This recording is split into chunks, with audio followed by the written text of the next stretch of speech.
Olá pessoal, nós vamos ver nesta aula uma breve introdução ao escoamento externo, que é o escoamento, como nós já comentamos, que quando o escoamento está por fora, né, dos sistemas que eu estou analisando, dos corpos, enfim. Vamos ver uma brevíssima introdução ao conceito de camada limite, que é um conceito muito importante e é justamente essa camada limite o que governa, né, essas trocas entre o fluido do meu corpo, né, tanto troca de quantidade de movimento quanto troca de calor. Vamos ver alguns parâmetros associados, ou seja, a partir desse conceito da camada limite nós vamos definir alguns parâmetros como o coeficiente de atrito e coeficiente de transferência de calor, e depois vamos falar um pouco também sobre forças sobre corpos em geral, né? E introduzir o conceito do coeficiente de arraste, que nós já discutimos brevemente em algumas aulas anteriores. Então, muito bem. Basicamente, como nós já comentamos, o escoamento externo é quando o escoamento acontece por fora, né, dos corpos que eu estou analisando. E um conceito muito importante associado a essa questão do escoamento externo é a camada limite, né? É justamente onde que surge o conceito de camada limite. Então vejam bem, de forma bem simplificada, pessoal, insisto, a gente, por questões de tempo, tem uma introdução bastante superficial aqui. O escoamento, ele, quando está longe dos corpos, ele tem, digamos assim, imaginem vocês um escoamento aqui, que ele vai incidir em cima, por exemplo, de uma placa plana, né? Pode ser também um corpo com a velocidade do infinito, né? Constante, ou seja, que a gente chama de velocidade não perturbada, né? Ou seja, imagine um vento, por exemplo, que está vindo, né? Se não tem nenhuma perturbação, nenhuma parede, a princípio esse vento vai vir com um perfil de velocidade constante. E também ele vem com a temperatura constante. Depois nós vamos falar um pouquinho mais desse conceito da camada limite térmica. Então o que acontece?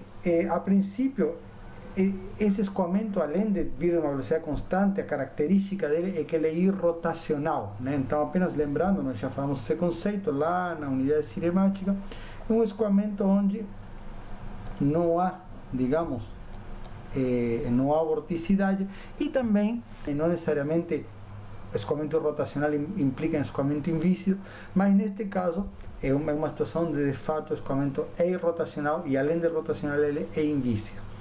Então acontece, ele não há nenhuma tensão cisaliante, nenhuma tensão viscosa nesse escoamento. E ele, quando ele atinge o meu corpo, nesse caso vamos começar analisando uma situação de uma placa plana, mas essa camada limite, nós vamos ver que ele se forma em qualquer corpo, né, qualquer corpo que está exposto, né, a esse escoamento. Então quando ele atinge o corpo, ele começa, digamos assim, a sentir a presença desse corpo. E aí se forma uma camada muito fina, né, que é essa camada limite. E aí o que acontece? Basicamente, essa camada vai cizalhar o escoamento, ou seja, essa placa que aparece aí vai introduzir uma tensão de cizalhamento no escoamento, uma tensão de cizalhamento, e conforme esse escoamento vai ser sendo cizalhado, essa quantidade de movimento vai se difundindo, né, para a minha região não perturbada, né, e digamos, essa linha, que notem que não é uma linha de corrente, essa linha delta aqui que estou colocando aqui, essa região aqui, ela não é uma linha de corrente, não significa que não há escoamento através dessa linha, ao contrário, por uma questão de conservação da massa, tem que haver escoamento através dessa região, dessa superfície, digamos. Mas é uma linha que delimita, né, essa região, digamos, que está perturbada, onde dentro dessa região há um escoamento que é rotacional, né?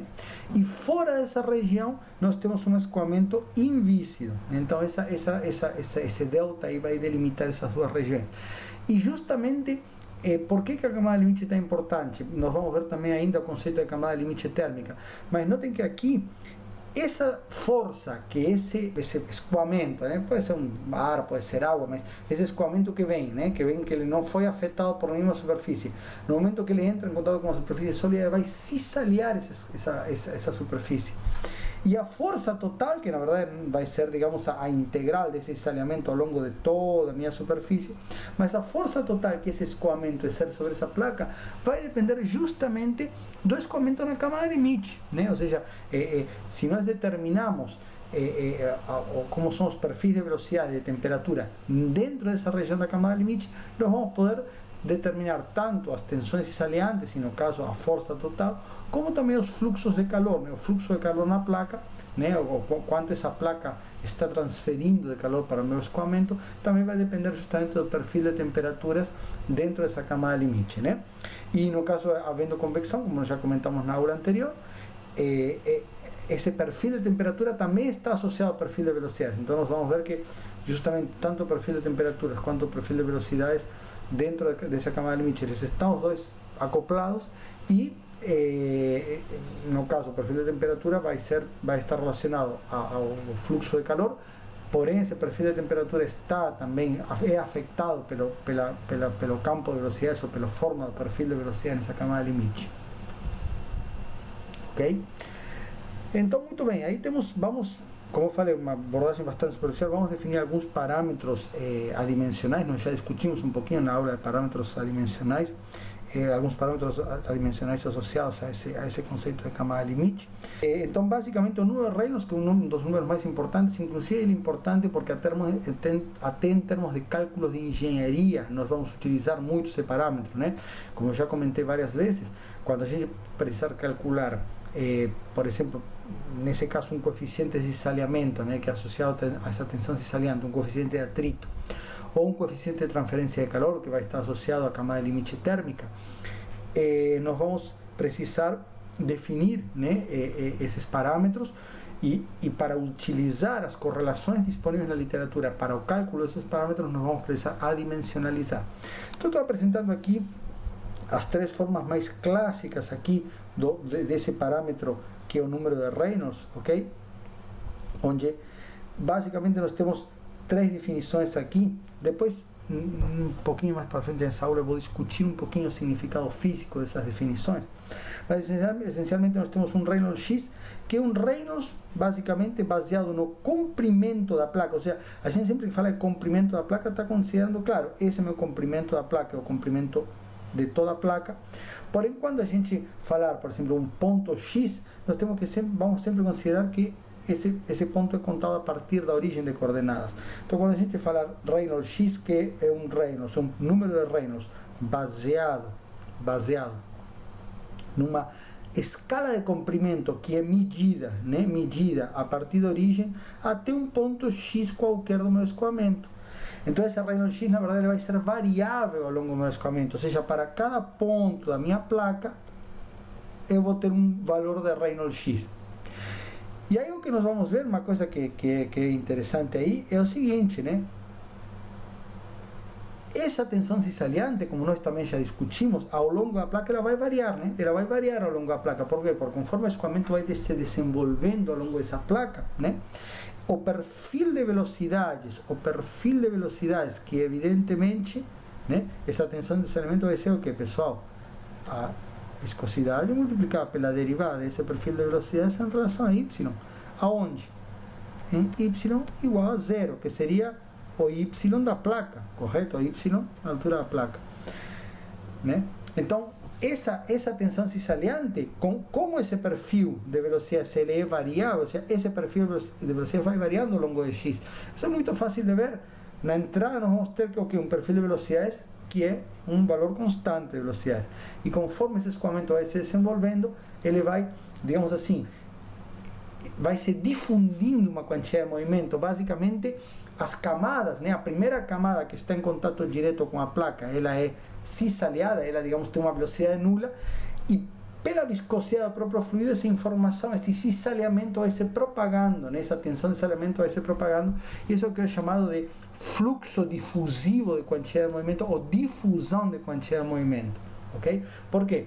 Porque basicamente é uma força de atrito que ela vai se propagando, vai se difundindo, ou seja, a primeira camada vai ser cisaliada pela placa, logo no início, e conforme esse escoamento vai avançando para frente da placa, né, essa informação, essas camadas vão sendo cisaliadas, vão se cisaliando uma a outra, e essa informação vai se propagando para o meu fluido, para o seio do meu fluido, né?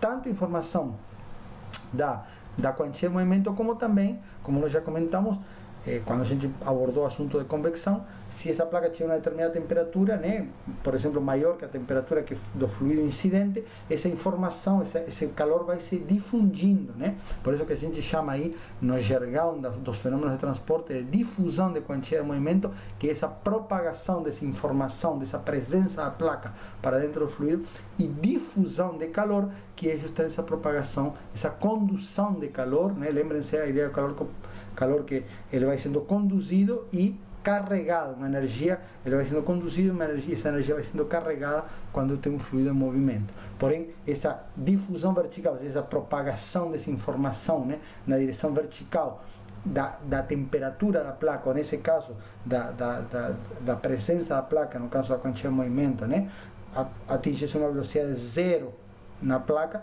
e esse desalhamento vai se propagando, assim como na camada limite térmica, nós vamos ver daqui a pouco, atinge-se uma temperatura na placa e essa informação vai se propagando através da difusão de calor. Então, muito bem.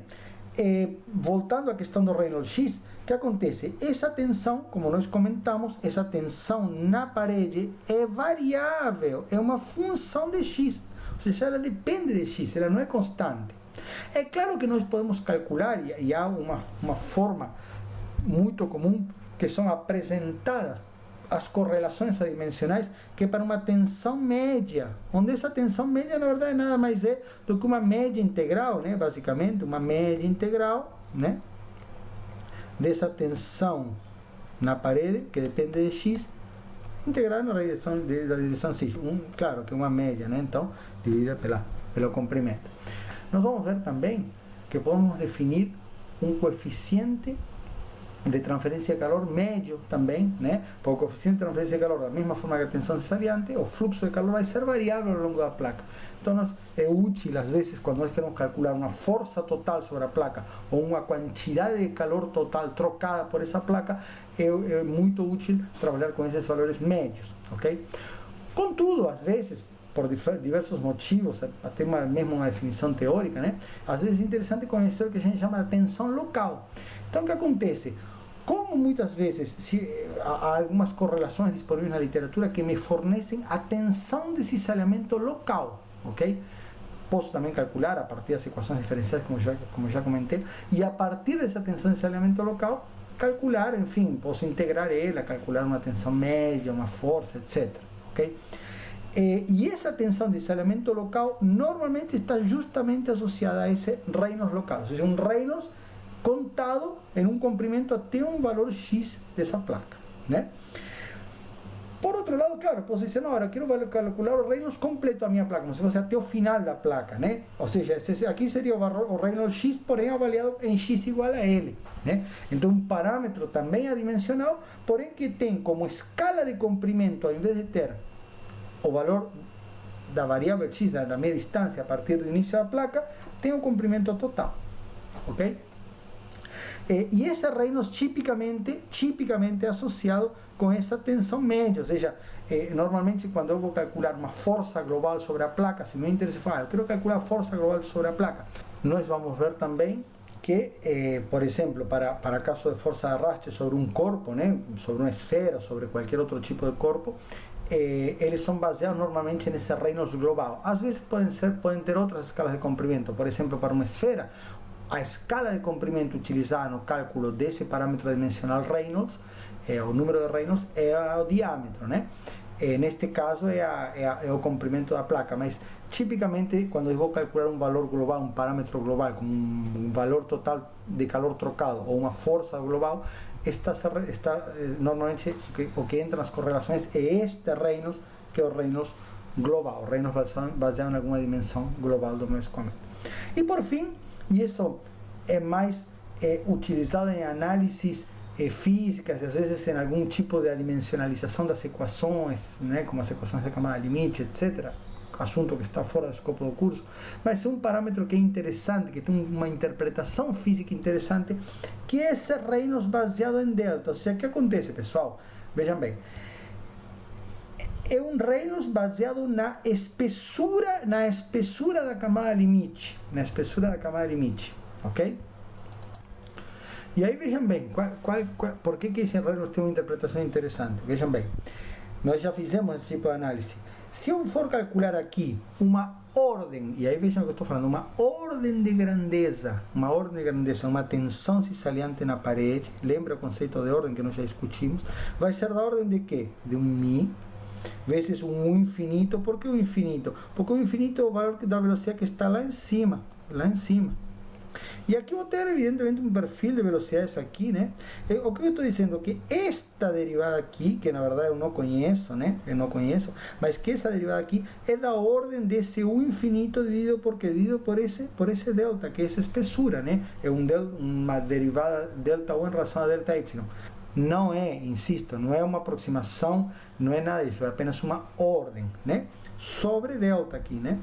Então, considerando esta forma, ou essa ordem de grandeza da tensão cisaliante, e considerando, por outro lado, que a quantidade de movimento, ao transporte de quantidade de movimento ao longo dessa placa, o transporte advectivo de quantidade de movimento, né? Aquela ideia da inércia de escoamento, né? Inércia de escoamento, que é uma vazão mássica multiplicada por uma velocidade, né?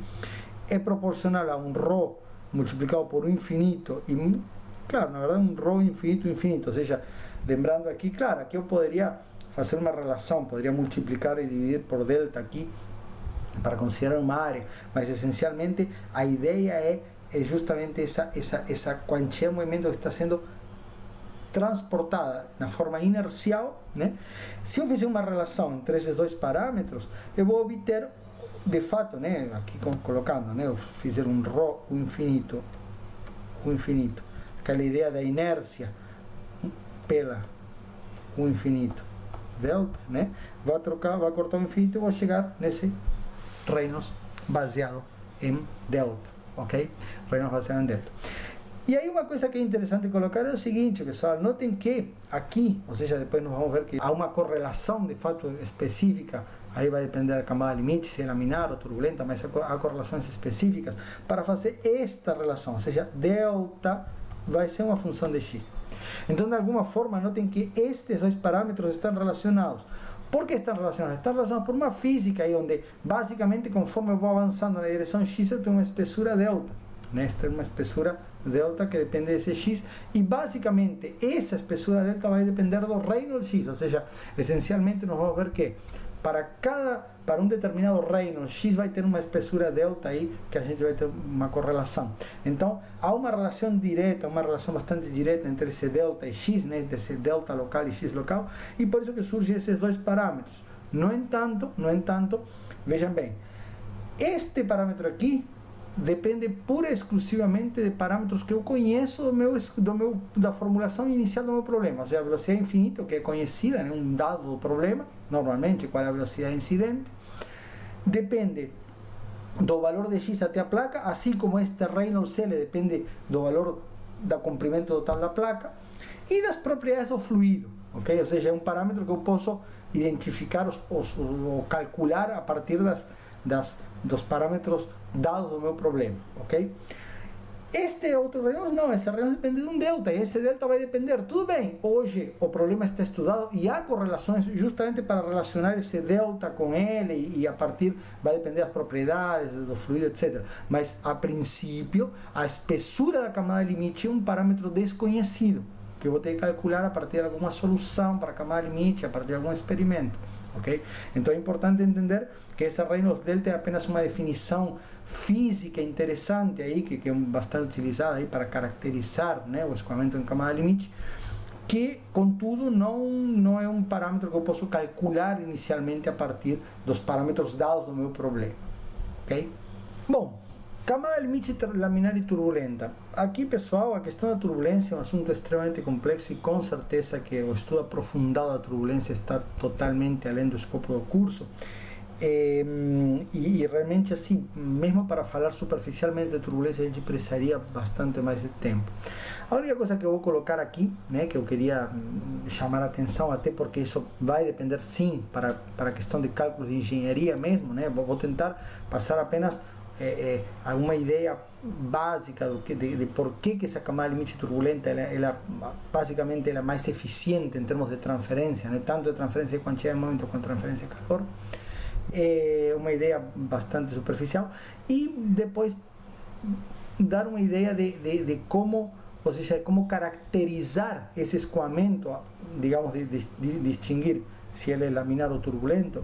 E o que nós vamos ver que essencialmente esse escoamento, né, essa transição de escoamento laminar para escoamento turbulento, depende desse parâmetro do número de Reynolds, depende desses Reynolds, né? Por quê? Porque depende essencialmente dessa relação entre as forças viscosas e as forças inerciais, né?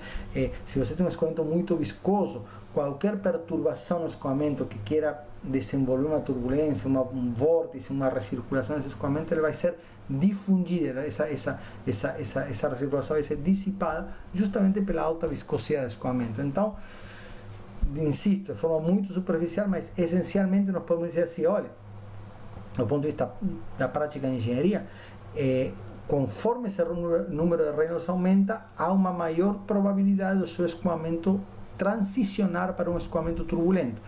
E cuidado, esse valor do Reynolds de transição para escoamento turbulento depende do problema sendo analisado. Tá, ok? Então, por exemplo, para a transição para a turbulência em um escoamento em dutos, o valor do Reynolds baseado no diâmetro do duto é da ordem de 2000. Né? E baseado no diâmetro do duto e na velocidade média do escoamento.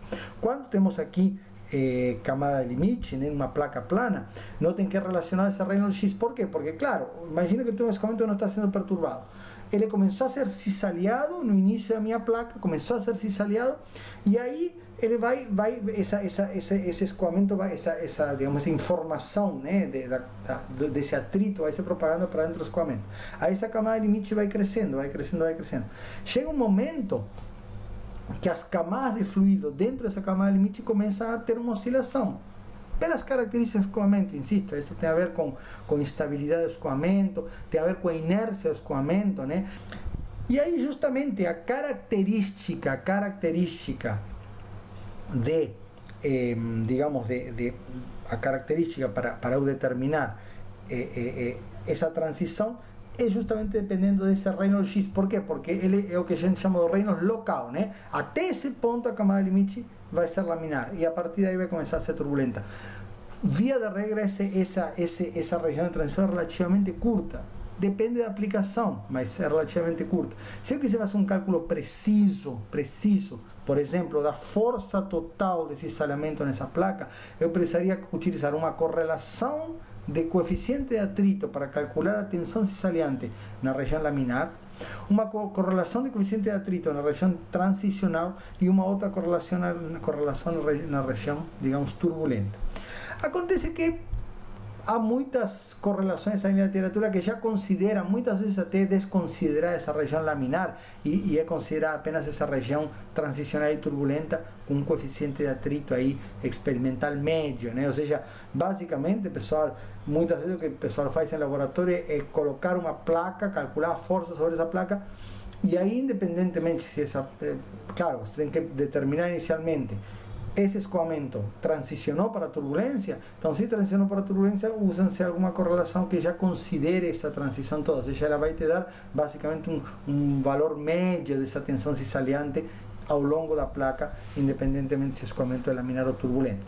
No entanto, em um primeiro cálculo, tanto das forças de arraste, como principalmente, nós vamos ver na próxima aula, escoamentos internos em dutos, o primeiro passo é determinar se esse Reynolds está acima ou abaixo do valor crítico de Reynolds. Ou seja, a gente vai calcular esse valor de Reynolds, neste caso o Reynolds X, né? Porém, a gente pode dizer, olha, por exemplo, pessoal, aqui para entender essa ideia mais prática, se eu tenho uma placa de 2 metros, né, e a minha transição de escoamento acontece nos primeiros 10 centímetros, eu vou desconsiderar esses 10 centímetros, não vão fazer muita diferença no valor total. Então posso usar sem problemas um valor de uma correlação para coeficiente de atrito para o escoamento turbulento. Okay? Então essa aqui é a ideia quando eu comento, quando eu coloco, de que a gente tem que ver a questão prática aí. Por outro lado, pode haver situações onde toda a camada de limite para velocidades relativamente baixas, escoamentos que tenham menos inércia, por exemplo,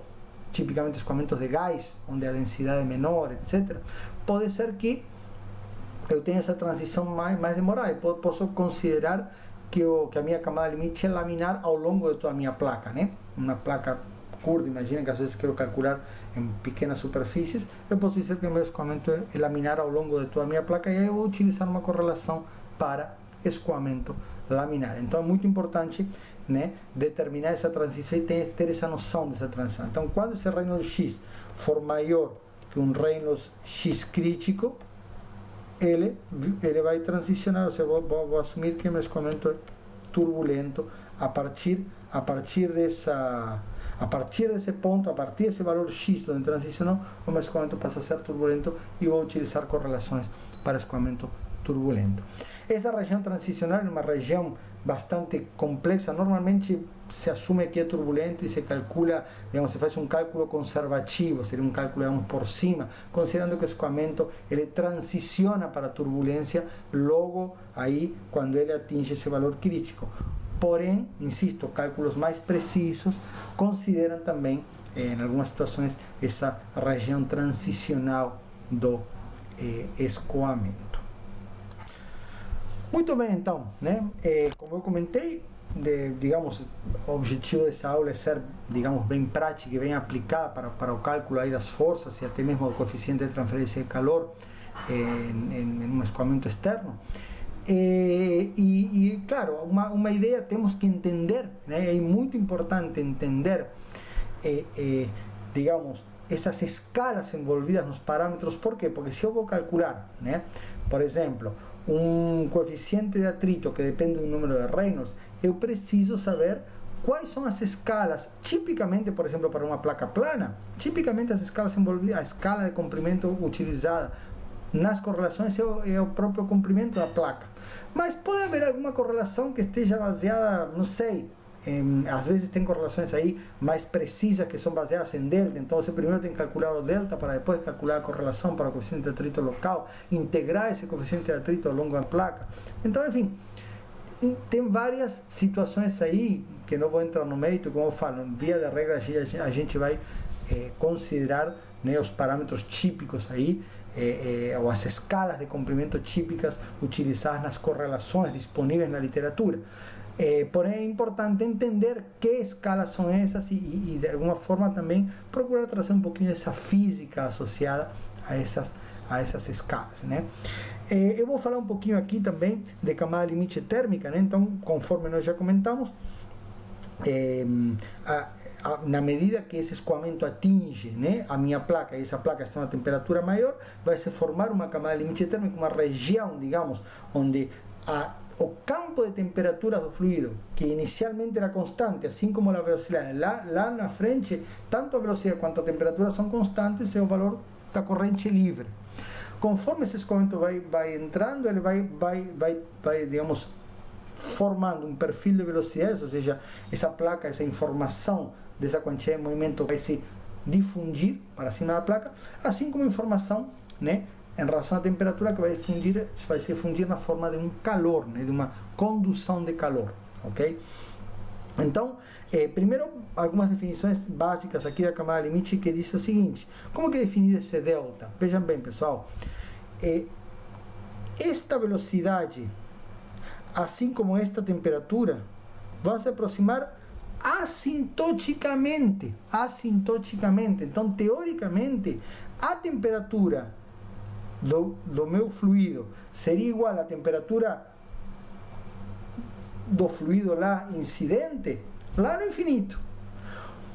Porém, isso acontece, como eu falei, esses deltas tipicamente são da ordem de milímetros, às vezes menos, então muito rapidamente se atinge, né? Claro que depende da física do escoamento, depende da diferença de temperaturas. Se for uma diferença de temperatura muito grande e um fluido pouco condutivo, pode ser bem maior.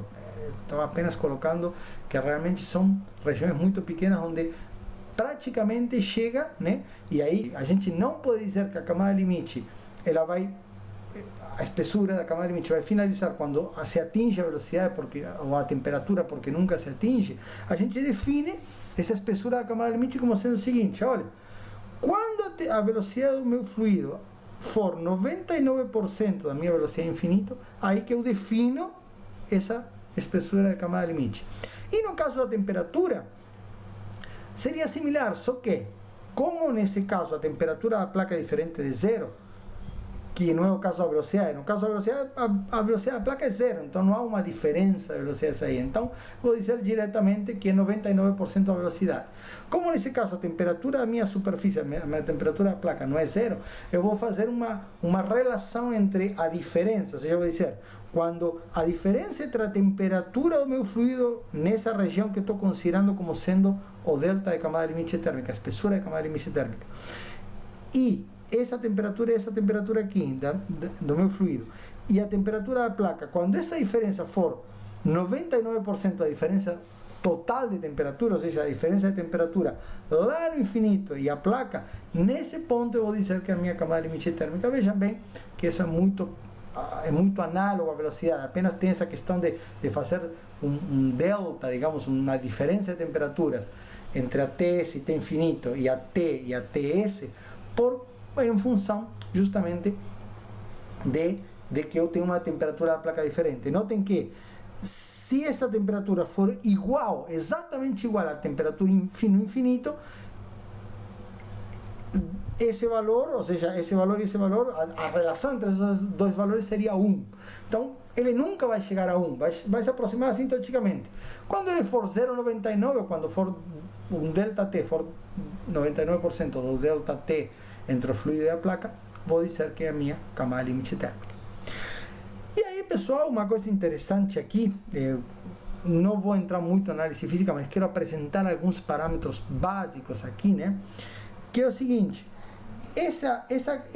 nós podemos, digamos, da mesma forma que nós dizemos que a tensão na parede é da ordem de μ vezes o valor, né? O valor é U infinito sobre delta. E claro que aqui seria um delta U sobre um delta Y, porém esse delta U é U infinito menos zero, porque a velocidade na placa é zero. Mas eu posso dizer que esse calor aqui que está saindo da parede é da ordem da condutividade térmica do fluido, multiplicado por uma diferença de temperaturas, que vai ser Ts menos T infinito. E aí já vou colocar, é claro, pessoal, que se eu for fazer final menos inicial, seria T infinito menos Ts. Porém, lembrem que a lei de Fourier tem um sinal negativo na frente. Então já estou invertendo para dar um valor positivo, ou seja, um fluxo de calor positivo, né? Se a temperatura Ts da placa for maior, o fluxo de calor vai ser no sentido positivo de Y, vai estar saindo da placa. Se a temperatura Ts for menor, ou seja, o fluido estiver mais quente que a placa, o fluido está esquentando a placa, o calor vai estar entrando na placa e vai ser negativo na direção Y, tá ok? Então, estou esclarecendo essa questão do sinal. Porém, vai ser um ΔT dividido por um quê? Por um delta, agora, térmico. Esta espessura, que é essa camada limite térmica, é diferente dessa espessura que é a camada limite hidrodinâmica, ok? Porém, há um parâmetro aí, que é o número de Prandtl, tem uma história aí, enfim, né? Prandtl de fato foi digamos, a pessoa que propôs o conceito de camada limite, né? Um pesquisador extremamente importante, um engenheiro extremamente importante na área mecânica fluida de transferência de calor. E aí, em homenagem a ele, foi dado esse parâmetro, que é um parâmetro dimensional, que essencialmente, pessoal, esse parâmetro dimensional, eu vou dizer que é da ordem de a espessura da quantidade de movimento sobre a espessura da camada limite térmica, né? Espessura delta, chamada de espessura hidrodinâmica, ou espessura da camada limite hidrodinâmica, né? E esse número aí, justamente relacionando a física, né? Que basicamente, imagine que nós temos um fluido que tem uma viscosidade grande, então o que acontece? Ele rapidamente, essa informação do atrito que essa placa está exercendo no fluido, vai se propagar rapidamente para dentro do fluido, tá ok? E assim como, se nós tivermos uma condutividade térmica grande, né? Imaginem pense na física, se eu tenho uma condutividade térmica grande, essa informação dessa placa quente vai se propagar rapidamente para dentro do seio do meu fluido, ok? Então, de alguma forma, quando nós temos uma condutividade grande, o delta da camada limite térmica tende a ser grande, e uma viscosidade grande também vai aumentar esse delta hidrodinâmico. Então, esse número de Prandtl é definido em função das, ou seja, ele é da ordem dessas espessuras, mas não é igual a essa relação de espessuras, mas ele é definido como sendo a viscosidade cinemática do fluido dividido pela difusividade térmica do fluido. Então, essa é a definição do número de Prandtl, e a gente pode associar esse parâmetro como sendo uma relação dessas espessuras da camada limite hidrodinâmica e térmica, ok? Porém, insisto, não é o valor, não é exatamente a relação, é da ordem dessa relação, e por isso também que esse parâmetro do número de Prandtl, ele vai sempre entrar muitas vezes nas correlações para o coeficiente de transferência de calor. Muito bem, e aí, antes de partir aí de falar um pouquinho da arraste, eu queria definir, né, a questão aqui desses parâmetros aí, que seriam parâmetros que são puramente hidrodinâmicos, e parâmetros associados à transferência de calor. Lembrando que o coeficiente de transferência de calor H, que nós já definimos esse parâmetro, esse coeficiente de transferência de calor, ele é um parâmetro que depende, ele vai depender também da hidrodinâmica, ou seja, sempre esse parâmetro é vinculado à hidrodinâmica. Ou seja, eu posso ter um problema, e aqui lembrando a convecção natural e a convecção forçada, né? Na convecção forçada, eu posso ter um escoamento que independe do campo de temperatura, ou seja, independentemente da transferência de calor, vai ter o mesmo campo de escoamento, né? Diferentemente da convecção natural, onde vão estar os dois acoplados nos dois sentidos, ou seja, o escoamento vai influenciar a transferência de calor e a transferência de calor vai influenciar o campo de temperaturas, que vai influenciar a velocidade, porque essa velocidade vai ser induzida por uma convecção natural. Tá, okay? Nesse caso, a convecção forçada, eu tenho uma situação onde o escoamento acontece independentemente da transferência de calor. Então, de alguma forma, no caso particular, esse coeficiente de atrito não vai depender da transferência de calor, porém, não vai depender, por exemplo, da temperatura, né, nem do fluxo de calor, porém, esse coeficiente H sim vai depender da hidrodinâmica do escoamento, ou seja, da velocidade do infinito, do perfil de velocidades que está sendo desenvolvido nessa placa. Então, tipicamente, isso aqui esse parâmetro H vai ser uma função do número de Reynolds, que traz essa informação da hidrodinâmica, tipicamente para uma camada limite Reynolds L, né, se for pensar na placa completa, né, e uma função também do número de Prandtl, que nós acabamos de definir agora, que é justamente esse parâmetro que traz informação, que conecta essas duas espessuras de camada limite, não, a camada limite térmica e hidrodinâmica. Então, muito bem, o coeficiente de atrito, né, ele vai ser definido da seguinte forma: vai ser a minha tensão cissaliante na parede dividida por um fator aqui que está associado justamente a uma, digamos, a uma inércia, né, ou a uma também pode ser associado a uma energia cinética, mas essencialmente esse parâmetro está associado a uma inércia, a uma pressão, também chamada uma pressão dinâmica, né. E notem que, claro, esse parâmetro é adimensional, né? E tipicamente este parâmetro aqui, que notem o que ele está me dando de informação. Há correlações experimentais para esse parâmetro. A tensão na parede depende de X, ou seja, em um ponto X, a tensão cissaliante na parede. Okay?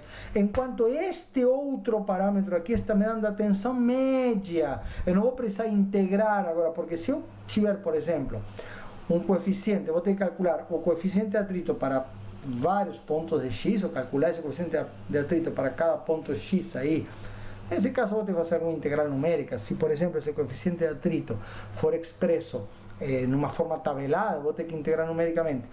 Tipicamente, esse coeficiente ele é uma função de um Reynolds X, né? Então ele já vai ter uma forma, a função de x. Aí você vai precisar integrar. Nós não vamos fazer isso nesse curso, mas apenas estou colocando de forma informativa que esse parâmetro depende de um Reynolds X, ou seja, depende do Reynolds local. E se eu quiser calcular uma tensão cicaliante média ou eventualmente uma força total agindo sobre essa minha placa plana, eu vou ter que integrar, vou ter que calcular para cada ponto a minha tensão de X e integrar essa tensão ao longo da minha placa.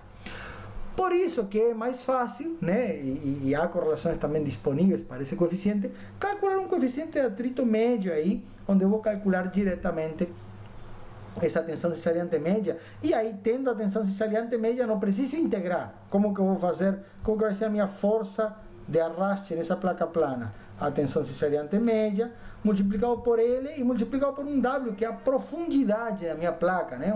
A espessura da minha placa, né? No sentido perpendicular à tela. Então, o que eu vou ter aqui, pessoal? Essa vai ser a superfície, a área da minha placa, né? A área da minha placa onde está sendo atuando essa tensão de cisalhamento, ok? Então, dessa forma, isso aqui é uma tensão média, né? Essa tensão média aqui, ela é simplesmente calculada, ou seja, a partir dessa tensão média, eu posso simplesmente calcular a força multiplicando pela área, não preciso integrar nada disso.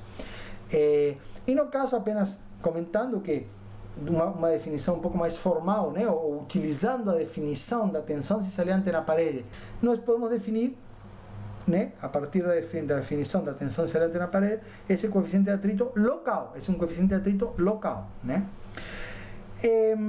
De uma forma similar, o coeficiente de transferência de calor que nós já definimos, notem que aqui nós dizemos que o fluxo de calor por convecção é igual ao coeficiente de transferência de calor multiplicado pela diferença entre a temperatura da minha placa, da minha parede, e a temperatura longe da minha parede, né?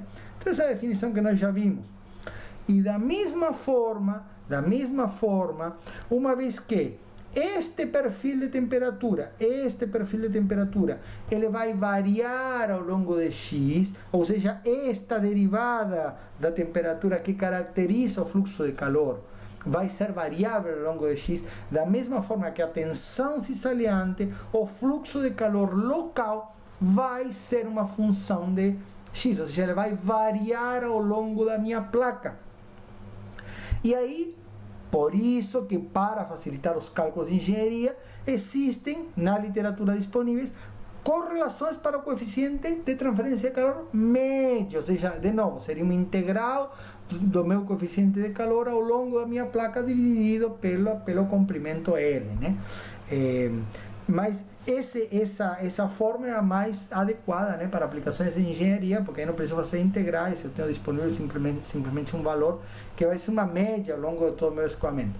E é claro que, pessoal, tanto o coeficiente de atrito médio quanto o coeficiente de transferência de calor médio dependem se meu escoamento é laminar e turbulento. Então, como falei, o primeiro passo é verificar se o meu escoamento é laminar ou turbulento. Quando eu tenho transição para turbulência, dependendo do tamanho da minha placa, posso, às vezes, normalmente a transição é em regiões curtas, né? Se eu estou falando de placas longas, eu posso desconsiderar essa região, digamos, de escoamento laminar e calcular toda a minha transferência de calor e todo o meu cisalhamento como se fosse um escoamento turbulento. No entanto, pode haver casos, né? Pode haver situações, por isso eu digo, não quero aqui descartar nenhuma situação, né? Pode haver situações onde eu calculo, sei lá, fiz um cálculo aí do ponto de transição a partir do meu Reynolds local, né? Sempre vai ser o Reynolds X, aquele Reynolds baseado na direção X que vai determinar a transição, e eu verifiquei que metade da placa é laminar e metade da placa é turbulento, e realmente eu posso cometer erros muito grosseiros se eu considero todo turbulento. Então, nessas situações, eu tenho que utilizar uma correlação para escoamento laminar na região que o escoamento for laminar, uma correlação para escoamento turbulento na região que o escoamento for turbulento. Então, isso aí sempre tem que ser considerado. Porém, insisto, tanto para escoamento laminar quanto para escoamento turbulento, há correlações disponíveis na literatura, via de regra, as correlações são disponibilizadas na literatura para o coeficiente de transferência de calor médio, que é muito mais prático, muito mais aplicável em engenharia, né? E aí também, da mesma forma, nós podemos como eu comentei, nós temos aqui um parâmetro, digamos, que caracteriza um parâmetro adimensional, né, que é análogo ao coeficiente de atrito, que é um número de Nusselt. Já nós temos um coeficiente de transferência de calor que é dimensional, ou seja, o coeficiente de transferência de calor é um valor que tem dimensões de quê? De uma potência, que é um watt, né, no caso do nosso sistema internacional, por uma área e por uma temperatura. Por quê? Porque se eu multiplicar esse coeficiente de transferência de calor pela temperatura, vou obter uma potência por área, ou seja, sistema internacional, um watt por metro quadrado, ok? Agora, como eu já comentei, notem que este coeficiente de atrito aqui, ele já é colocado na forma adimensional, ele já é apresentado numa forma adimensional, então eu posso utilizar correlações da literatura adimensionalizadas. No caso do coeficiente de transferência de calor H, ele é dimensional, então aí surge um conceito, um número de Nusselt, que tem aí uma interpretação física interessante, que nós vamos discutir daqui a pouco. Porém, esse número de Nusselt, ele é o coeficiente de transferência de calor multiplicado, vou comentar aqui, por um L, se for o coeficiente de transferência de calor médio. É claro, pessoal, faz sentido que se eu considerar um coeficiente de transferência de calor médio para toda a minha placa, todo o meu comprimento, eu utilize como escala para definir esse número de Nusselt o próprio comprimento. Porém, de novo, da mesma forma que eu posso fazer para o coeficiente de atrito e para a tensão cisaliante, eu posso considerar um coeficiente de transferência de calor local e um Nusselt local. Então, eu tenho esse Nusselt local vai ser definido como sendo o coeficiente de transferência de calor naquele ponto, multiplicado pela distância, né, x, a partir do início da placa, e dividido pela condutividade térmica. Então, claro que se eu for utilizar uma expressão para o Nusselt local, para calcular meu coeficiente de transferência de calor, eu vou calcular um fluxo de calor local, né, para aquele X. Aí vou ter que integrar esse fluxo de calor ao longo de toda a minha placa para determinar o calor total trocado. Porém, se eu considerar agora esse coeficiente de transferência de calor médio, que é calculado, ele é embutido nas correlações adimensionais, nesse Nusselt médio, nós vamos ter um fluxo de calor médio.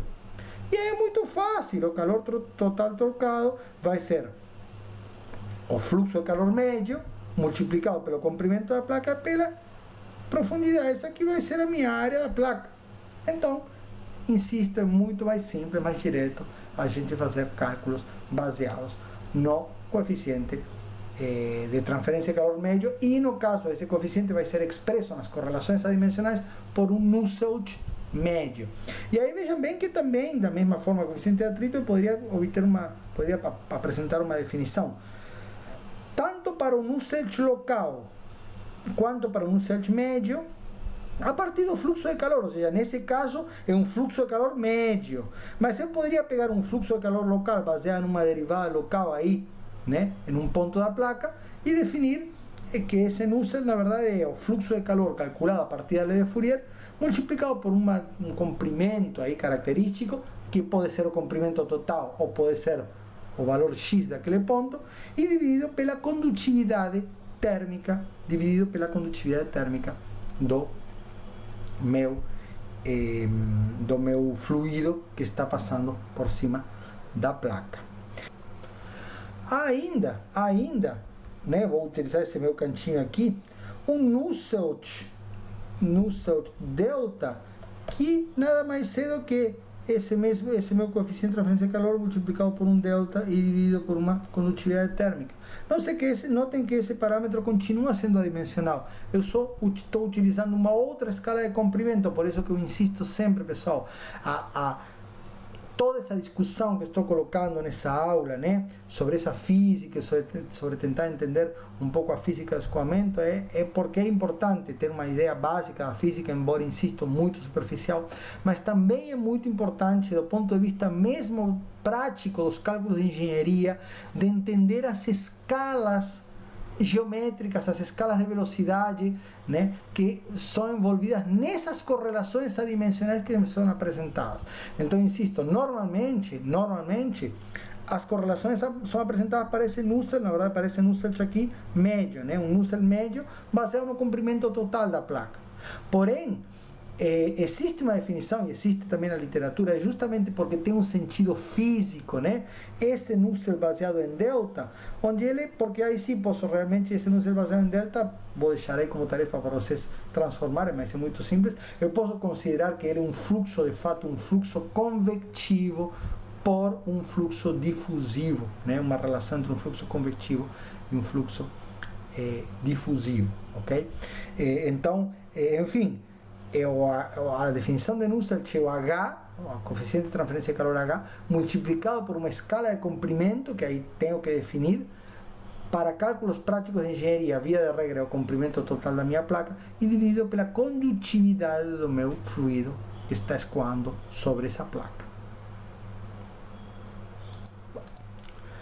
Muito bem, pessoal, então para terminar essa parte teórica da aula, eu ainda vou fazer uma parte prática, onde eu vou incluir aí alguns procedimentos para os cálculos práticos de engenharia nesse escoamento externo, mas falar um pouquinho aqui do que seria a força arraste. Nós já definimos, já até fizemos um exemplo aí com uma esfera em relação à força arraste, né? Quando a gente definiu os parâmetros adimensionais, quando a gente abordou o assunto de parâmetros adimensionais. Porém, queria avançar um pouquinho, né, em cima dessa questão dessa força arraste, e aí basicamente para comentar o seguinte, pessoal, a força arraste sobre um corpo nada mais é do que a integral de todas as tensões integradas ao longo da minha superfície, da minha placa, né? Então vou integrar todas as tensões normais e cisaliantes, né, ao longo da minha placa. Então, aqui basicamente, pessoal, se eu der um zoom aqui, só comentando, né, se eu der um zoom aqui nessa placa, eu vou ter uma superfície aqui, onde eu vou ter uma tensão normal e uma tensão cisaliante aplicada. E é claro que se eu quero calcular as componentes, a força arraste, por definição, é a força do escoamento sobre um corpo que é paralela ao escoamento. Há outras forças que aparecem, como por exemplo a força de sustentação, né, que nós não vamos abordar aqui, mas os cálculos de engenharia das forças de sustentação são muito similares aos cálculos de força de arraste. São baseados em um coeficiente de arraste ou um coeficiente de sustentação, onde a força de sustentação também, por definição, é uma força que é perpendicular, né? Quando eu falo da corrente incidente, eu falo esta velocidade aqui. Então, se eu for considerar essa velocidade aqui, seria um U infinito. Nesse caso, e se fosse meu eixo X aqui, né? Meu eixo X seria um infinito aí. Então, a força de sustentação é perpendicular ao escoamento incidente, assim como a força de arraste é paralela ao escoamento incidente. E aí queria comentar um pouquinho, né? Porque isso aí é importante de um ponto de vista mais geral, para entender um pouquinho essa física, né? E o que alguns conceitos aí associados à carenagem, né? Que tem a ver com essa questão desse arrasto de cisalhamento e arrasto de forma, né? O que acontece, pessoal? Se vocês têm um corpo romudo, como por exemplo uma esfera, isso aqui é uma concepção idealizada do escoamento, esse escoamento aqui. Na verdade, o escoamento real é esse aqui. Ou seja, o que acontece? Essa esfera, nós vamos ver no próximo slide rapidamente, esse escoamento ele vai andando ao longo dessa esfera e ele vai formar uma camada limite, vai formar uma pequena, finíssima camada limite aqui, vai formar uma camada limite ao longo dessa superfície. Notem que a formação de uma camada limite não necessariamente é uma placa plana. Em qualquer superfície sólida vai se formar uma camada limite, mesmo sendo curva. Só que o que acontece? Quando eu tenho uma superfície curva, vai se formar uma camada limite e essa camada limite vai encontrar o que se chama um gradiente de pressão adverso. O que significa isso? Significa o seguinte, pessoal, se nós olharmos, se nós plotarmos, né, a pressão ao longo desta linha aqui, notem que eu aqui desenhei uma linha, é como se fosse essa linha, essa curva preta aqui, é como se fosse um eixo coordenado que está andando ao longo da minha superfície, né? Apenas para ilustrar o que significaria esse beta aqui, que seria, na verdade, esse beta é o ângulo medido, né, a partir do início, é o ângulo medido a partir do início da minha esfera, e vai andando, né, até o final. Mas o que significa essa linha? Que é como se estivesse plotando uma distribuição de pressão, e aí não é bem a distribuição de pressão, é apenas o que se chama um coeficiente de pressão, que é basicamente uma pressão adimensionalizada, porém ele representa essa distribuição de pressão ao longo da minha esfera. Então o que acontece, pessoal? Num escoamento idealizado, que seria aquela ideia de escoamento irrotacional que nós comentamos, escoamento potencial, o que acontece? O escoamento ele anda, ele não forma camada limite porque não há atrito viscoso, então não forma camada limite, ou seja, ele vai, é como se ele deslizasse ao longo da parede. Essa é uma condição que não existe na realidade, é apenas uma hipotetização do escoamento, esse escoamento potencial. Mas, inclusive, há uma solução matemática, eu posso resolver matemática esse escoamento, mas ele não existe na realidade, né? E aí, se eu resolver esse escoamento, eu vou ter uma distribuição de pressão que seria mais ou menos essa que está aqui, né? Ou seja, essa curva aqui contínua, essa curva roxa contínua. O que significa isso, essencialmente? Claro que essa pressão está dimensionalizada, por isso aparece 1, menos 1, mas essencialmente significa o quê, pessoal? Que ele começou com uma pressão no início, esse escoamento chega, ele encontra essa esfera, se produz o que chama uma estagnação, ou seja, o escoamento freia e por isso aumenta sua pressão, de acordo com a equação de Bernoulli, ou seja, diminui a velocidade e aumenta a pressão. Aí essa pressão vai caindo ao longo da minha esfera, né? Conforme ele vai avançando na minha esfera, vai caindo. E depois, quando ele está na parte posterior da esfera, essa pressão vai se recuperando. Então, se eu olho a pressão à frente e atrás da esfera, e isso não vale apenas para uma esfera, vale para qualquer corpo romudo, que se chama, sabe, qualquer corpo que não é uma placa, que não é um corpo afinado, né? Se eu olho a pressão atrás e à frente da esfera, vão ser pressões iguais. Então, o que acontece? A pressão vezes essa área na frente, a pressão vezes essa área atrás, essas forças vão se cancelar, e essencialmente o arraste seria o arraste devido apenas ao cisalhamento. Porém, como no escoamento potencial, na teoria do escoamento potencial também não há cisalhamento, na verdade não haveria arraste. Essa é a conclusão que nós tiramos. Mas a questão que eu queria ilustrar com esse gráfico aqui não está associado à existência ou não de arraste de cisalhamento ou desse atrito de cisalhamento ao longo da superfície. Eu estou querendo aqui colocar justamente a ideia de que em corpos romudos, ou seja, em corpos que não são carenados, né, eu vou ter um descolamento da camada limite na realidade, porque por essa camada limite vai encontrar uma pressão que vem, uma pressão mais alta à frente, ele vai descolar, vai formar uma recirculação do escoamento aqui na esteira dessa esfera, desse corpo, e o que vai acontecer aí é que basicamente depois que se produziu esse descolamento, que acontece aqui, né? Ele acontece um pouquinho mais à frente para escoamento laminar e um pouquinho mais atrás para escoamento, ou seja, esse escoamento acontece mais ou menos por aqui para escoamento laminar e um pouquinho mais à frente para escoamento turbulento, mas a partir do momento que se produz esse descolamento, essa pressão vai ser mais ou menos constante. E aí sim, se nós pegamos uma pressão baixa na parte traseira e uma pressão alta na parte frontal, se eu pego esta pressão aqui e multiplico pela área frontal, integro, na verdade, vejam que a pressão é variável, né? Mas de alguma forma essa pressão vai estar agindo na parte frontal e essa pressão mais baixa vai estar agindo na parte traseira. Se eu fizer a diferença entre as duas, eu vou ter uma força, né? Uma força positiva no sentido do escoamento, que vai ser um arraste, e a gente vai chamar isso de arraste de forma, tá? Forma aqui está errado. Então o que acontece, pessoal? O que acontece? Esse arraste, e eu posso dividir via de regra, tanto o arraste de forma como o arraste de cisalhamento, eles são, digamos, juntados num único coeficiente de arraste, ou seja, as correlações adimensionais disponíveis na literatura para a força de arraste são a partir de um coeficiente de arraste que considera ambos os dois, ou seja, considera o arraste de forma, que é esse arraste devido à diferença de pressão à frente e atrás do meu corpo, como arraste de cisalhamento, que é o arraste devido a esse atrito viscoso ao longo da superfície, ok? Agora, notem que há uma relação no sentido de que, se não há viscosidade, coisa que, insisto, é uma situação que não existe na realidade, não vai haver essa formação de camada limite e a pressão vai se recuperar, ou seja, vai acontecer que a pressão lá na saída, no final do meu corpo, vai ser igual à da frente, então não vou ter arraste de forma e também não vou ter arraste de cisalhamento.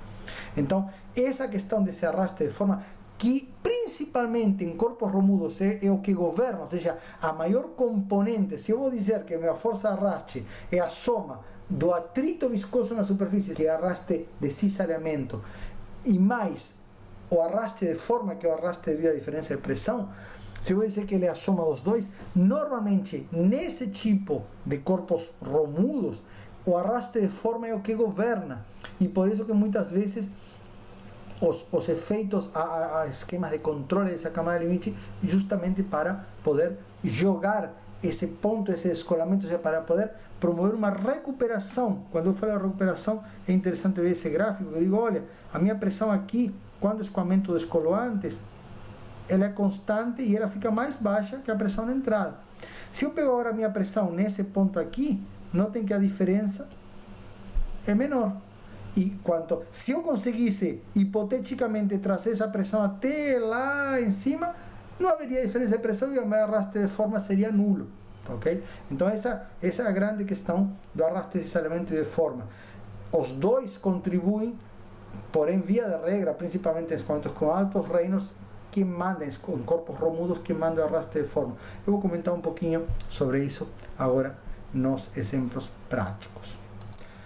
E aqui apenas comentando, né, um exemplo de uma, aqui seria como se fosse um corpo onde eu tenho uma região onde estou aumentando a velocidade do escoamento e diminuindo a pressão, aqui uma região constante e aqui uma região onde estou diminuindo, né, a velocidade de escoamento, que eu chamo uma região com gradiente de pressão adverso, está diminuindo a velocidade e aumentando a pressão, né? Então o que acontece? Aqui temos uma ideia de como que essa questão dessa formação da camada limite vai contribuir para esse descolamento, né? O que acontece? Como eu tenho aqui uma região com velocidade menor, se eu tenho uma força de pressão, né, que é isso que chama um gradiente de pressão adverso, que está agindo em contra desse escoamento, o que acontece? Essa pressão vai agir em todo o escoamento, porém, na região da velocidade menor, ela vai fazer com que essa velocidade seja cada vez menor. E aí essa velocidade é cada vez menor e aí produz o que se chama esse escoamento, justamente quando aparece uma velocidade negativa. Como que vai se refletir isso no escoamento? Numa recirculação, se eu tenho um escoamento que está aqui andando e um escoamento aqui que está retornando, você produz uma recirculação no escoamento, tá ok? Isso aqui, pessoal, para quem já ouviu falar aí sobre a questão, o pessoal fala muito em corridas de carro, etc., é o famoso vácuo, né? O pessoal entrou no vácuo. Isso significa ser, do ponto de vista físico, é associado a esse fenômeno exatamente. Eu tenho uma região de baixa pressão e se um corpo, se eu tenho, por exemplo, um veículo, alguma coisa se deslocando na frente e um corpo entra atrás, né, desse outro, ele vai encontrar uma região de menor pressão. Então o arraste sobre o corpo que estiver nessa região vai ser menor, né? Tem vários exemplos, por exemplo, os ciclistas que vão atrás do outro, etc. Os pássaros, né? Os pássaros se configuram de uma forma, aqueles pássaros que voam no céu, naquela forma triangular, se configuram justamente de forma que cada um compartilhe, divida um pouco esse vácuo e o arraste em todo o conjunto dos pássaros acaba sendo menor. Então, aí a natureza tem exemplos bastantes sobre esse tipo de situação. Mas é apenas comentando que é justamente esse gradiente de pressão adverso, né, que faz com que se produza esse arraste de forma que é normalmente o que governa o escoamento. Então aqui, dando um exemplo bem simples, pessoal, imaginem que vocês têm, por exemplo, um corpo assim, né, uma semi-esfera, aí vocês vão ter um escoamento e aí vocês vão ter um descolamento aqui, né, e aqui toda essa região vai estar sujeita a uma pressão menor. Como você pode resolver isso? Fazendo o que chama uma carenagem. Por exemplo, você pode ter um corpo assim, tem uma semi-esfera, e vou acrescentar aqui uma região, uma carenagem, onde o que vai acontecer? Agora meu corpo é esse, inicialmente meu corpo é esse aqui, agora meu corpo é isso tudo aqui. O que vai acontecer? Isso aqui vai ter descolamento? Provavelmente sim, né? Provavelmente as linhas de corrente vão fazer alguma coisa aqui, assim, né? provavelmente vou ter algum pequeno descolamento aqui nessa região. Porém, vai ser muito menor a região exposta a essa baixa pressão. O que vai acontecer nesse corpo? Vai aumentar o arraste de cisalhamento, porque a área exposta ao escoamento vai ser maior. Então o arraste de cisalhamento vai aumentar. Porém, no balanço, né, entre aumento do arraste de cisalhamento e a diminuição do arraste de forma, eu tenho vantagem, e sempre a ideia de carenar os corpos a vantagem que você vai diminuir o arrasto. E para concluir a aula, né, insisto, passamos muito superficialmente sobre vários conceitos aí relacionados ao escoamento externo. Vou apresentar uma ideia básica de como a gente utilizaria essas correlações disponíveis na literatura, por exemplo, para calcular, né, um coeficiente de transferência de calor, ou até também um coeficiente de atrito, mas vou focar aqui essa discussão principalmente no coeficiente de transferência de calor. Então aqui, pessoal, o primeiro passo é o seguinte: primeiro passo em qualquer cálculo onde eu vou utilizar alguma correlação da literatura para esse tipo de cálculos, sempre essas correlações vão envolver o número de Reynolds, ok? Então o primeiro passo sempre vai ser calcular o número de Reynolds. Porém, é importante entender qual é a escala, ou quais são as escalas utilizadas nessa correlação que o pesquisador ou livro está me fornecendo. Então, por exemplo, se ele usou o Reynolds baseado, sei lá, no X, eu vou ter que dizer, opa, peraí, eu vou ter que calcular o meu Reynolds baseado em X, eventualmente depois vou ter que integrar, né? Se ele usou o Reynolds baseado em L, ok, utilizar as escalas de comprimento adequadas. Também vai haver as escalas de velocidade. Tipicamente, para escoamento externo, a escala de velocidade é a velocidade infinita, sempre utilizar a velocidade lá no infinito. Porém, algumas situações, né, como algumas regiões, por exemplo, em superfícies curvas, onde essa velocidade longe do meu corpo pode variar, dependendo de como for a correlação, pode ser que a velocidade seja alguma velocidade local. Em escoamento em dutos, por exemplo, que vai ser a próxima aula, né, que são escoamentos internos, vamos ver que a velocidade é a velocidade média no duto, a velocidade média na seção do duto. Então, é importante entender essas escalas de velocidade, escalas de comprimento, escalas de forças que estão sendo utilizadas nas correlações que estão sendo apresentadas. Então, nesse caso, o primeiro passo vai ser calcular o Reynolds. E aqui vou utilizar o Reynolds L, tá, ok? O Reynolds L. Vou aproveitar esse exemplo para comentar algumas questões aí que são as seguintes, por exemplo, né? O delta, pessoal, e aí isso está comprovado a partir de soluções, há diversas soluções disponíveis. O delta, ele é uma função, ele é tipicamente, mais do que uma função, ele é proporcional, é um coeficiente multiplicado por uma raiz de Reynolds x elevado a menos 1, né, elevado a menos 1, e multiplicado por um x ainda, ok? Ou seja, isso aqui tem vários valores para esse coeficiente c, mas essencialmente, pessoal, é um x sobre raiz de Reynolds x. Então, o que significa isso? Que basicamente o que eu posso colocar aqui é que delta sobre x é proporcional, né, a uma raiz, a 1 sobre raiz de Reynolds x. Ou seja, há uma relação direta, né? E ainda daqui posso tirar o seguinte, que delta sobre ele, ou seja, o que significa? Se eu aplicar essa correlação ao ponto final da minha placa, eu vou dizer que o delta, e aqui estou falando sempre do delta hidrodinâmico, né, o meu delta hidrodinâmico, delta sobre ele vai ser uma constante sobre um Reynolds, uma raiz de Reynolds L, Reynolds baseado nele. Então vejam bem que interessante aqui. Se eu pegar esse parâmetro de Reynolds, que é um valor que, se eu considerar a minha placa, ele é um valor constante, eu vou dizer que o delta vai ser sempre, a relação entre delta e L vai ser inversamente proporcional a uma raiz de Reynolds. E aí, de alguma forma, vem essa relação entre o Reynolds X e o Reynolds delta, né? Assim como eu posso também relacionar dessa mesma maneira o Nusselt X, né? O Nusselt L e o Nusselt delta, né? Por quê? Porque, de novo, né, tanto Reynolds delta quanto Nusselt delta, eles têm uma interpretação física mais interessante. Eu posso dizer que isso é uma inércia, isso é da ordem, né? É uma inércia, é uma viscosidade, e isso aqui é da ordem de uma, digamos, de um fluxo de calor que convectivo sobre que condutivo, ok? Então, esses parâmetros são os que têm um sentido físico. Porém, quando a gente faz cálculos para a camada limite, a gente vai, por uma questão de facilidade, definir um parâmetro, calcular um parâmetro Reynolds-L, e vai fazer tudo com base na escala de comprimento da minha placa. Por quê? Porque é um valor que eu tenho dado a priori. O delta, a espessura de camada limite, é um resultado do meu escoamento. Ah, existem correlações? Sim, existem correlações, mas alguém precisa fazer algum cálculo, algum experimento, alguma conta. Não é um parâmetro que está dado a priori, né? Lembram quando a gente fazia os parâmetros adimensionais, que o primeiro passo é determinar os parâmetros globais do meu escoamento que influenciavam o meu problema. Então, nesse caso, por exemplo, se eu quiser calcular o coeficiente de transferência de calor, tenho que determinar os parâmetros do meu escoamento. Vou olhar aqui e vou dizer, olha, meu parâmetro aqui é o comprimento da placa, eu não conheço a espessura delta, ok?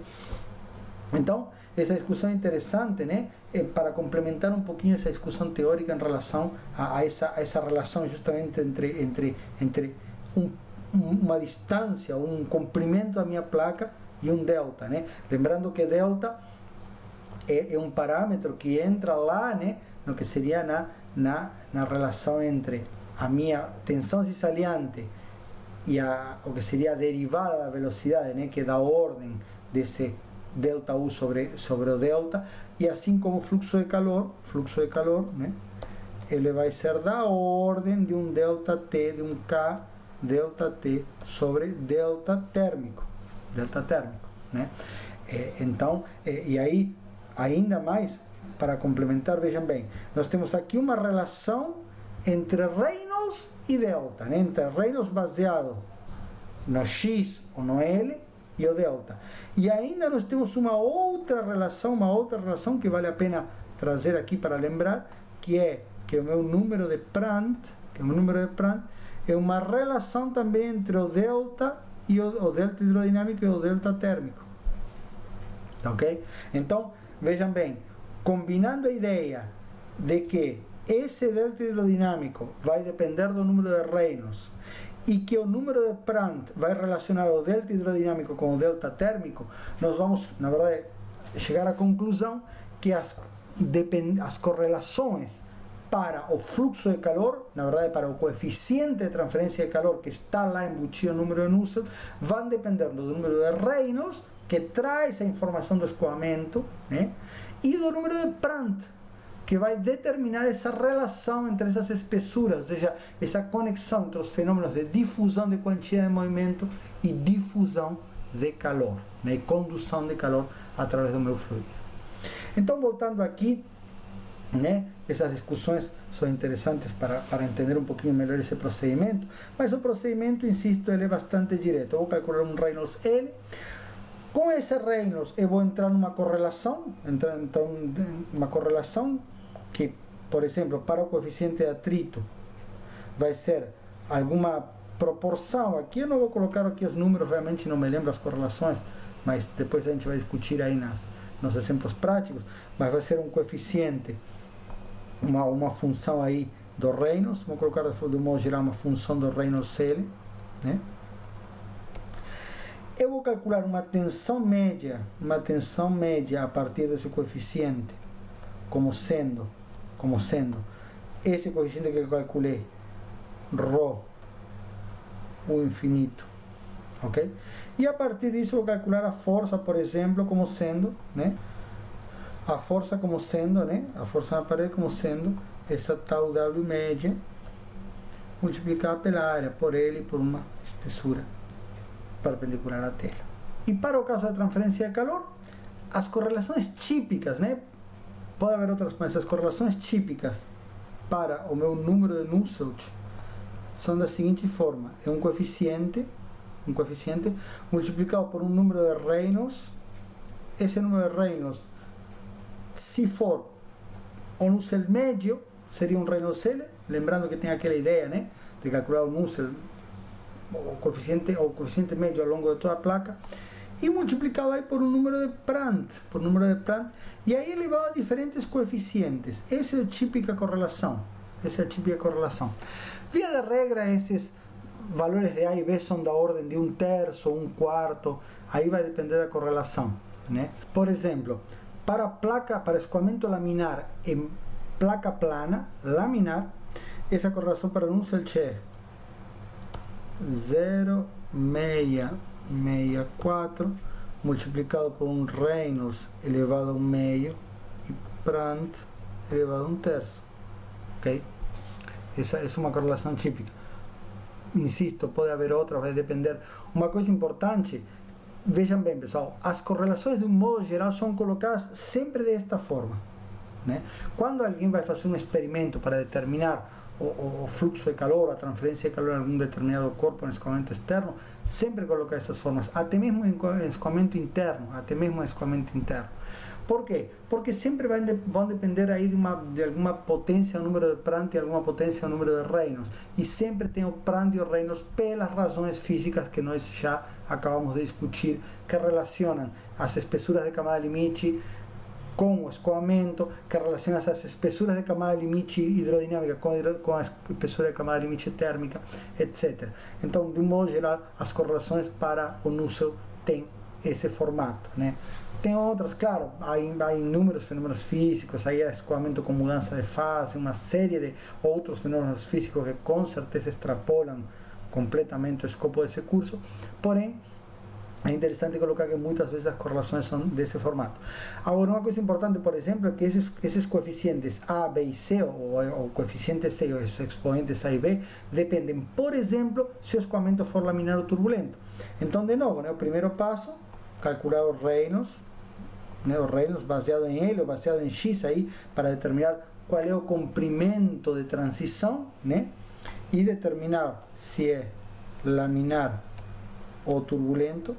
E aí, dependendo de como for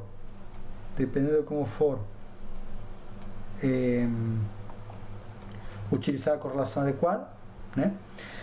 O segundo passo, utilizar a correlação, calcular Nusselt como função, Nusselt médio, né? Como função de Reynolds e de Prandtl. Aí pode ser correlações várias, mas em geral tem esse formato, né? O terceiro passo, vou calcular H como sendo o Nusselt, H médio, o Nusselt médio que eu acabei de calcular na correlação anterior, multiplicado pela condutividade térmica do fluido dividido pelo comprimento da placa. 4, calcular Q, duas linhas, igual a H multiplicado pela temperatura da placa menos temperatura infinita. E, claro, o calor total trocado igual a Q, duas linhas na parede, multiplicado por L, multiplicado por W. Tá ok, pessoal? Então, esse procedimento tipicamente vai acontecer aí, sempre no uso das correlações empíricas, ou de um modo geral as correlações disponíveis na literatura, também pode ser, como eu comentei, obtidas a partir de simulações numéricas, etc., mas das correlações disponíveis na literatura na forma adimensional para utilizar nos meus cálculos de engenharia.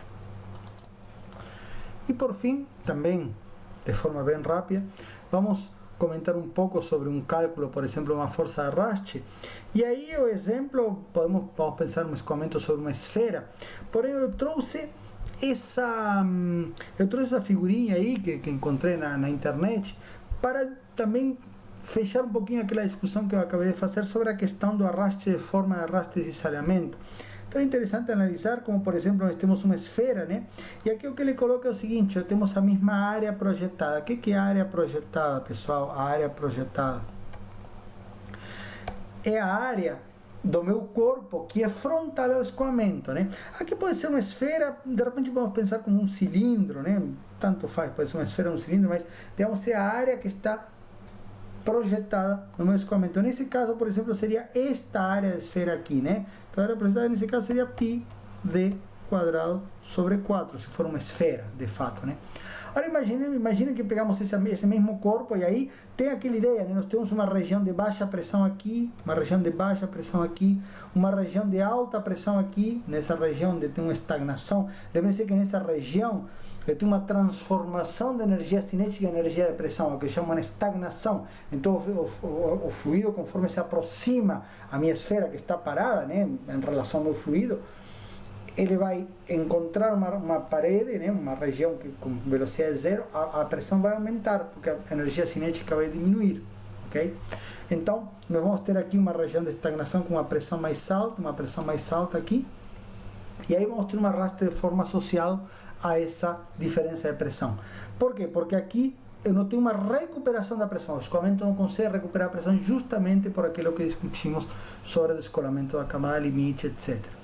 E aí, o que acontece? Nós estamos imaginando aqui um corpo, né? Dois corpos, com a mesma área projetada, ou seja, essa ideia dessa área frontal exposta ao escoamento é a mesma nos dois corpos, porém esse aqui tem um corpo carenado. Tem uma região pequena aqui de separação do escoamento. E aí é interessante colocar nessa que traz essa informação, claro que é uma análise aqui provavelmente qualitativa, porém é interessante observar, é o seguinte: isso aqui de alguma forma é uma relação, é a relação entre as duas forças. Então podemos imaginar que esse comprimento desse quadrado aí representa o valor da força, e essa regiãozinha aqui representa o valor da força, que seria o arraste, a força de arraste desse saneamento, enquanto isso aqui é força de arraste de forma, né? E aí o que acontece, pessoal? Veja bem, nesse caso o arraste de forma em inglês chamado, né, de pressure drag, porque o arraste é justamente devido à força de pressão. Ele é bem menor. Quem governa aqui, quem manda aqui nesse corpo aqui, é o arraste desse saneamento. Por quê? Porque a superfície exposta ao saneamento é muito maior, ok? Ou seja, se eu multiplicar a tensão cisaliante, ou integrar a tensão cisaliante ao longo da área, essa área vai ser muito maior que a área da esfera, ok? Porém, vejam que o valor total do arraste, representado por essa aresta aqui, digamos, é muito menor. Ou seja, em conclusão, esse é o efeito da famosa carenagem, né? Quando a gente fala em carenagem, carenar um veículo, carenar um corpo, enfim, fazer um veículo aerodinâmico, até mesmo qualquer estrutura exposta ao vento, que eu vou colocar uma carenagem para tornar ela mais aerodinâmica, estou procedendo dessa forma, ou seja, estou diminuindo o arraste de forma por conta de que eu consigo recuperar a minha pressão. Ou seja, aqui a minha pressão vai diminuindo, mas eu consigo recuperar a minha pressão porque o gradiente de pressão adverso não é tão, né? Aqui digamos, o caso eu posso determinar exatamente onde vai ser o meu descolamento quando eu tenho, por exemplo, um corpo que se chama um formato onde eu tenho uma aresta viva, né? Ou seja, aqui o meu escoamento vai descolar, não tem como, ele vai simplesmente descolar e produzir uma recirculação. Quando eu tenho uma esfera, ele vai conseguir recuperar um pouco mais, mas ainda vai reproduzir uma recirculação. Se eu tenho uma carenagem aqui, ele vai só descolar lá no finalzinho. Não quer dizer que não vai descolar, mas ele vai conseguir acompanhar lá e que conforme eu vou andando por aqui, a minha pressão vai recuperando, a minha pressão vai voltando a valores próximos daquela pressão lá na frente. E com isso eu vou ter um arraste associado à pressão, ou seja, um arraste de forma menor. E aqui, para concluir, pessoal, como eu comentei, aqui o procedimento seria o mesmo. O primeiro passo é calcular os Reynolds, só que cuidado quando eu tenho forças sobre corpos, eu preciso determinar a escala utilizada pelo pesquisador, ou pelo engenheiro que está me fornecendo aquela correlação. Para problemas, por exemplo, como nesse caso esferas, tipicamente o comprimento, a escala de comprimento característica utilizada nas adimensionalizações dos resultados experimentais é o diâmetro. ok? Porém, apenas a título de exemplo, né? Não vamos abordar, tem alguns exercícios aí na lista de exercícios, mas apenas a título de exemplo, vamos pensar, por exemplo, numa asa de um avião, perfil de asa de um avião, né? Perfil de asa de um avião. Quando eu trabalho com perfil de asa de avião, para a questão de como é a própria área de engenharia aeronáutica, da aerodinâmica do modo geral, a característica, todos os parâmetros relacionados, como coeficiente de arraste, coeficiente de sustentação, coeficiente de atrito, enfim, todos os parâmetros relacionados a estudos do escoamento sobre perfis de asa, sobre perfis aerodinâmicos, são relacionados ao que se chama corda, que a corda é o comprimento da linha que une a borda de ataque, que é a borda onde, digamos, primeiro chega o fluido, a borda que está exposta ao fluido, e o ponto de saída do meu escoamento. Isso aqui, esse comprimento aqui chamado de corda, é o comprimento, a escala de comprimento típica nesse tipo de corpos, quando se analisa o escoamento ao redor de perfis de asa e perfis aerodinâmicos. Okay? Então, apenas estou dando um exemplo para entender a importância das escalas, e isso sim é muito importante na hora de aplicar essas correlações para os cálculos de engenharia. Prestem atenção às escalas utilizadas, as escalas de comprimento utilizadas, as escalas de velocidade utilizadas na dimensionalização dos parâmetros que vão entrar nas minhas correlações disponíveis. Okay? Escala de velocidade tipicamente é a velocidade infinita, ou seja, a velocidade longe do meu corpo. Okay? Então, nesse caso, nós temos um Reynolds baseado no diâmetro, né? Considerando, claro, as propriedades do escoamento, a densidade e a viscosidade do meu escoamento.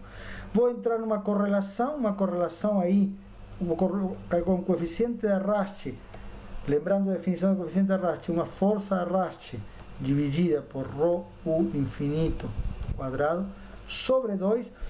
Aí esse sobre 2, pessoal, quando a gente a dimensionaliza, não vai aparecer esse 2. Obviamente que não vai aparecer esse 2.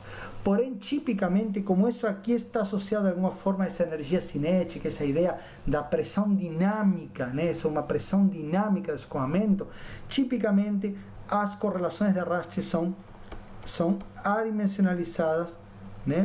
Utilizam essa pressão dinâmica como parâmetro de dimensionalização. Então aparece esse 2 aí no denominador. E isso aí é uma função de Reynolds. Aí eu vou calcular o meu coeficiente de arraste, vou calcular a minha força de arraste como sendo, né? E aqui notem que essas correlações para arraste, diferentemente, por exemplo, das correlações para o fator de atrito que a gente viu lá na placa plana, elas não consideram o comprimento ou alguma área superficial associada. Ok? Elas calculam, nesse caso, as correlações são diretamente associadas a uma área projetada aqui, que é digamos, um metro quadrado, né? Então, para realmente ser adimensional esse coeficiente, vai ser uma força, que seria Newton, por exemplo, se for em sistema internacional, uma pressão dinâmica, que tem unidades de pressão, e uma área, né? Então, aí vai acabar dando unidades de força. E aí eu vou calcular, considerando essa correlação, a força de arraste vai ser esse coeficiente de arraste multiplicado pela pressão dinâmica e multiplicado pela área projetada, que nada mais é do que a área exposta frontalmente ao meu escoamento para calcular a força de arraste. Okay? Então aí apresentamos alguns exemplos, insisto, bem superficiais. Em termos de exemplos é o que a gente vai abordar e dá para ter alguma noção das aplicações em engenharia. O que é importante é entender essa mecânica de utilizar as correlações adimensionais para trazer informação para o cálculo de engenharia que eu preciso no meu problema. Então essa dinâmica é importante, essa questão de como aplicar essas correlações e como calcular esses parâmetros adimensionais é importante e vai ser, digamos, abordado, né, no que resta aí do curso. E em termos de análise, digamos, da física do escoamento externo, realmente uma abordagem bem superficial, né, bem geral, para entender um pouquinho essa fenomenologia na camada limite, que em definitiva é a fenomenologia que governa tanto as forças quanto a transferência de calor, né, nos meus corpos, vai ser governado por essa camada limite, ok? E E bom, e aí temos um resumo geral dessa aplicação, ok? Na aula síncrona ainda vamos discutir um pouquinho mais esses fenômenos. Obrigado por assistir.